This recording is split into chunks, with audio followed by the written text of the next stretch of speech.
2020년 3월에 제주도 여행을 종종 영상에서도 말한 적이 있는데요. 그동안 학생 신분에도 불구하고 좋은 레퍼런스를 쌓고 이제 갓 졸업해서 사업을 제대로 시작해야지 라고 생각했는데 코로나가 닥쳐서 아무것도 못했던 그때 어글리밤을 폐업하고 서울로 갈까 진심으로 고민했던 그때입니다.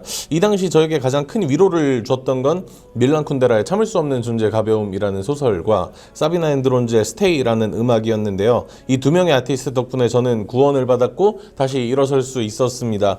잠깐 다른 말인데 참을 수 없는 존재 가벼움에는 4명의 주인공이 등장하고 그중 한 명의 이름이 사비나예요.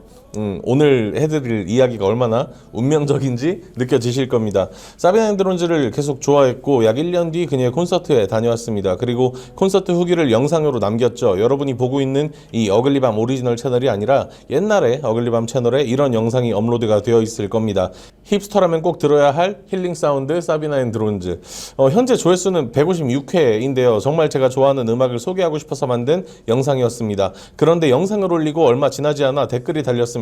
사비나 앤 드론즈 댓글이었어요. 그리고 어글리밤 인스타그램을 팔로우 하더라고요. 이때 얼마나 감격스러웠는지 당시 제가 청주시 율량동 던킨도너츠 앞에 있다는 사실을 여전히 기억하고 있습니다. 하지만 아직 성덕이라고 부르긴 이른데요. 저는 그해 2021년에 충북문화재단의 온라인 미디어 콘텐츠 지원 사업에 선정이 되어서 허슬러라는 플랫폼을 만들고자 했습니다. 지금 허슬러는 어글리밤 인스타그램 계정에서 아티스트를 소개하는 카드 뉴스로 가볍게 리뉴얼하고 있는데 이때는 조금 무겁게 접근을 했었어요. 어쨌든 그 허슬러의 인터뷰로 사비나님을 섭외하고 싶었습니다. 우리가 초면이었다면 어려웠겠지만 사비나님은 지금 제게 호의를 가진 상태라고 생각을 했어요. 무작정 메일을 보냈고 섭외에 성공했습니다. 그리고 2편의 인터뷰를 촬영했죠. 사비나 앤 드론즈는 다시 허슬러 카드 뉴스로 여러분과 만나게 될 예정이고요. 그리고 또 얼마간의 시간이 흘렀습니다. 제 기억으로는 2022년 3월이나 4월쯤 집에서 낮잠을 자고 카톡을 보는데 믿기지 않았어요. 사비나님이 저에게 어떤 제안을 하게 됩니다.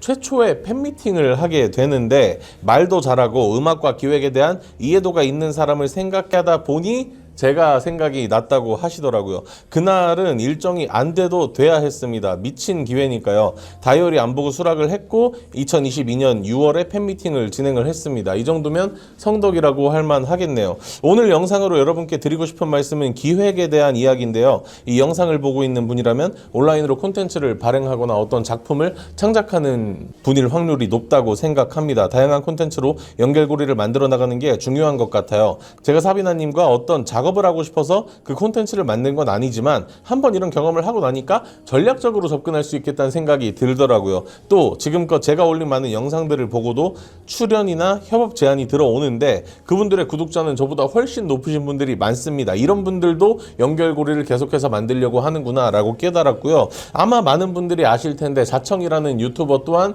신사임당님을 썸네일이랑 제목에 언급하면서 알고리즘을 받았다고 밝힌 적도 있죠. 저는 예전에는 이런 기획을 했다고도 말씀드리고 싶은데요. 창작도 마찬가지입니다. 제가 하고 싶은 말을 했었고 제가 좋아하는 것을 했어요. 좋아하는 것만 했습니다. 사실은 조회수가 잘 나오진 않았는데 하지만 만족감이 있었고 사비나님과 이런 작업을 하면서 진심은 통한다는 어떠한 사실을 깨닫기도 했습니다. 그런데 지금은 기획을 이런 식으로 하진 않아요. 이 콘텐츠를 볼 사람을 정확히 인지합니다. 나만 생각하는 게 아니라 콘텐츠의 본질을 생각하는 것 같아요. 결국 인스타그램이든 유튜브든 콘텐츠의 정량적인 성적이 대체적으로 좋아지고 있는 것 같고 그렇다고 어떤 재미냐 만족감이 없느냐 아니요 훨씬 좋습니다. 결국에는 열심히 해야 되는 게 아니라 잘 해야 하는 거구나 라고 계속해서 느낍니다. 그럼 다음 기획에서 인사드리겠습니다. 감사합니다.